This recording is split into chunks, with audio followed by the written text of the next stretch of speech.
Okay, let's unpack this. Today, we're taking a deep dive into, well, one of the most recognizable brands on the planet, Nike Inc., ticker symbol NKE. We've gathered quite a stack of recent financial reports, analyst insights, earnings call highlights, really trying to give you a shortcut to understanding where Nike stands right now, what's driving its performance, what the future might hold. Our mission here is basically to pull out the most important nuggets of knowledge, help you get well-informed quickly and thoroughly. Yeah, and what's fascinating here is as of July 3rd, 2025, just recently, Nike's stock closed at $76.39. Now, that showed a gain of $2.98, or about 4.06% in just one day, which sounds pretty good, right? Right, a nice little pop. But when we dig into the full picture, it's a bit more complex. Our source material actually points to a fair value estimate of around $63.36. Okay, fair value. Yeah. So what analysts think it's really worth based on fundamentals? Exactly. And then you have the analyst price target, which averages out to about $75.87. That's their prediction for where the stock might go. So yeah, there was that daily gain, but there's definitely a wider, more nuanced narrative here. That's a really crucial distinction. It kind of hints that maybe the immediate market reaction isn't quite lining up with the deeper fundamental assessment. So, okay, let's start laying out some of those core numbers then. What does Nike actually look like financially?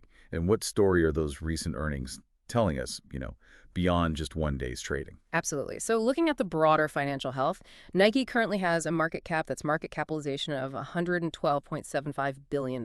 Huge number. The total value of all its shares, basically. Precisely. And its enterprise value, or EV, which includes debt and subtracts cash, that stands at $123.77 billion for the trailing 12 months, or TTM. Now, when we talk valuation ratios, its price to earnings, the PE ratio for the TTM, is sitting at 35.04. So 35 times past earnings, how does that stack up? Well, it's up there. And looking forward, their projected PE is even higher at 43. Whoa, 43. Yeah.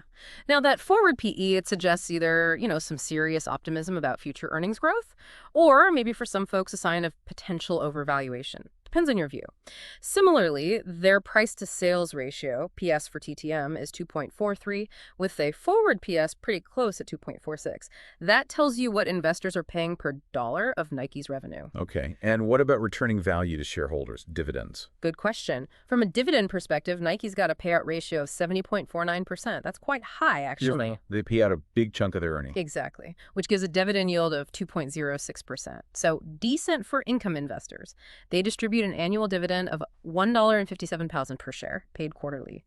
The last payout was June 2nd, 2025. Now, in terms of actual performance, revenue over the trailing 12 months, $46.31 billion. Net income, $3.22 billion. Their diluted earnings per share, EPS, for the TTM is $2.16. But here's something interesting. The forward EPS, the projection for next year, is actually lower at $1.78. Lower projected earnings per share. That definitely flags something. Right. But let's zoom in even further. What did their most recent earnings report Q4 FY25 in the full fiscal year?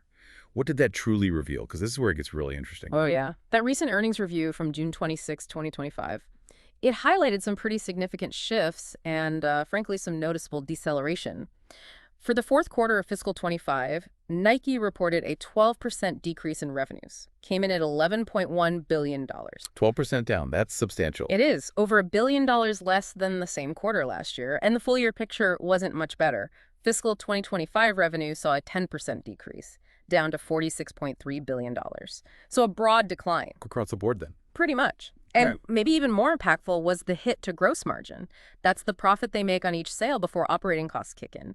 It shrank significantly by 440 basis points in Q4, down to 40.3%. 40 basis points. Yeah. That's 4.4 percentage points, right? A big bite out of their profitability per sale. A huge bite. And this hit their earnings per share directly. Diluted EPS saw, a staggering 86% decline, just $0.14 in Q4. 86%. Wow. Yeah, a dramatic drop really underscores the challenges. Now, management, they attributed these declines mainly to needing higher discounts to move inventory, plus an unfavorable channel mix, selling more through lower margin channels. And notably, management themselves were very frank. They acknowledged performances, and I quote, not up to the Nike standard. That's quite an admission. Tells you they're not sugarcoating it internally. Exactly. It suggests they know things need to change, which, often precedes some pretty serious efforts to turn things around. Right. That kind of candid talk from leadership suggests they get the severity. So, okay, what does this all mean for the road ahead? Our sources seem to outline some pretty clear headwinds. These challenges aren't just disappearing overnight, are they? No, definitely not. For fiscal year 2026, Nike's own guidance indicates continued challenges. Their projections are quite conservative. They expect Q1 FY26 revenue to be down mid-single digits, so no quick bounce back there. It signals ongoing softness. Still shrinking, just maybe not as fast as Q4. Right. And that gross margin issue, it continues. They're projecting another fall for the full year, 300 to 425 basis points.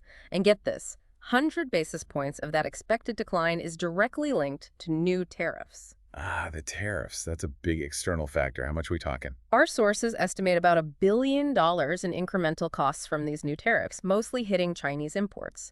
Now, Nike is strategically trying to reallocate production to mitigate this. For instance, footwear coming into the U.S. from China, they expect to reduce that from roughly 16% down to the high single-digit range by the end of fiscal 26. Okay, so they're shifting supply chains, but that takes time and money. A massive undertaking, exactly. It really highlights how these, geopolitical factors directly smack a global brand like Nike.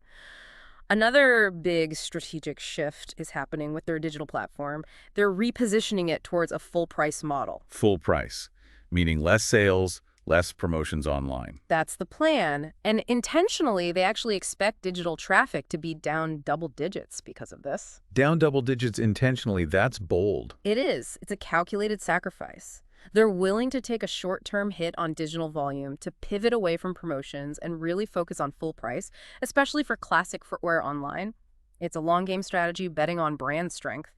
But yeah, it'll create a drag near term. Okay, that makes sense strategically, even if it hurts now. What else? Well, the slower than hoped for recovery in Greater China is still a major headwind. Q4 revenue there, down a steep 20%. 20% in China. Yeah. Ouch. It's a critical market. Hugely critical. It indicates deeper inventory issues and challenged traffic, meaning a longer recovery period is likely needed there. And finally, there's this intentional right-sizing of classic footwear franchises. Think Air Force One, Dunk. A really popular ones. Exactly. They let them get maybe too popular, too available, so they pulled back hard. This led to significant declines, nearly a 40% reduction in Q4 for those specific lines.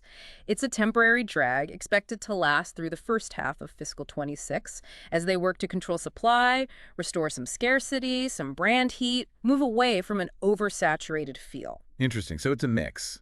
Intentional strategic moves causing short-term pain, like the digital shift and pulling back on classics, layered with external pressures like tariffs in China. But as you said, it's not all headwinds, right? Yeah. Connecting this back to the bigger picture, Nike still has some really formidable competitive advantages. Those seem to be holding strong despite the turbulence. Oh, absolutely. Despite all these near-term challenges, Nike maintains what investors call a wide economic moat. Right, the fortress around the business. Exactly. It's that sustainable competitive advantage protecting long-term profits. For Nike, it's primarily driven by just formidable brand power, intangible assets. Think about the unmatched portfolio, Nike, Jordan, Converse. That strength, plus their deep ties with athletes, their global influence. It lets them inspire consumers and command premium pricing. It's incredibly hard for anyone else to replicate that level of brand loyalty and global recognition. That brand power is undeniable. How are they leveraging that going forward? Well, strategically, they're undergoing this sport offense realignment. The aim is to drive innovation, be more effective competitively. They're organizing teams cross-functionally by sport rather than just by product line, like shoes versus apparel. So sharpening focus on specific athlete needs. Precisely. More targeted, impactful innovation. And they are seeing strong momentum in their product pipeline, especially performance stuff. Running, for example, is growing high single digits. The Vomero 18 shoe apparently became a $100 million plus franchise in just 90 days. Wow. And their women's basketball business expanded over 50%, highlighted by Aja Wilson's signature collection getting a lot of buzz. So while some classic lines are being right-sized, the innovation engine is definitely still firing. New products are resonating. They anticipate a robust pipeline for fiscal 26, which is obviously crucial for a brand built on innovation. Good to hear the innovation side is still strong. What about direct-to-consumer? Yeah, on the DTC front, besides that strategic repositioning of Nike Digital to full price we talked about, they're also investing in refreshing physical stores, especially in key markets like China. That pivot to full price DTC, it's a long-term play. Protect margins, protect brand premiumness. They're accepting the temporary volume hit for long-term health. And crucially, they expect inventory levels to be in a, quote, healthy and clean position by the end of the first half of fiscal 26. That's a big positive signal because that excess inventory was a key reason for all those discounts in Q4. Getting inventory sorted is key. Absolutely. Overall, Nike sees a clear path to recovery. They're aiming to return to sustainable, profitable growth and eventually get back to those historical double-digit operating margins. It's a long-term vision. It's such a fascinating dichotomy, isn't it? A short-term strategic pullback in some areas for long-term gain, while still pushing hard on innovation and brand strength. So, with such a mixed bag of news, the challenges, the strengths, the strategy, you might be wondering, what are the experts, the analysts, saying? We've got insights from both the bull and bear camps here. Indeed. And looking at those divergent views really paints a fuller picture. The bull arguments, those who are optimistic, they primarily emphasize that unmatched brand moat and global reach we discussed.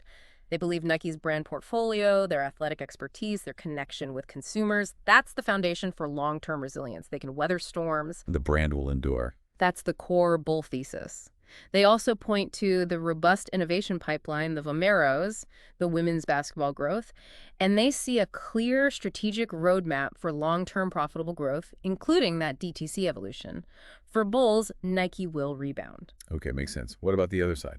The bears. Well, the bear arguments, those more cautious or pessimistic, they focus heavily on the persistent financial underperformance and that weak guidance we went through.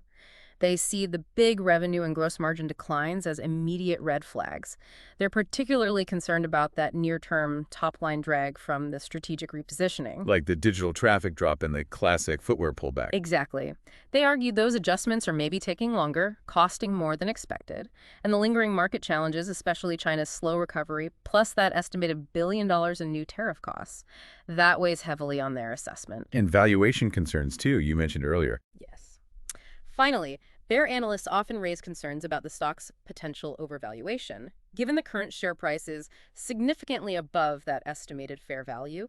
And looking at the forward PE, they suggest the market isn't fully pricing in these ongoing challenges, and maybe the turnaround is taking longer than the people hoped. It's worth noting, the average analyst price target from the last 6 months is around $74.33, but you have seen firms like UBS recently lower their target down to $63, reflecting some of these bear concerns. So some analysts are getting more cautious. What about insiders? Are they buying or selling? Good point. Looking at insider activity, recent transactions show more sales than purchases by value in 2025. For example, EVP Philip McCartney made some sales back on June 18, 2025.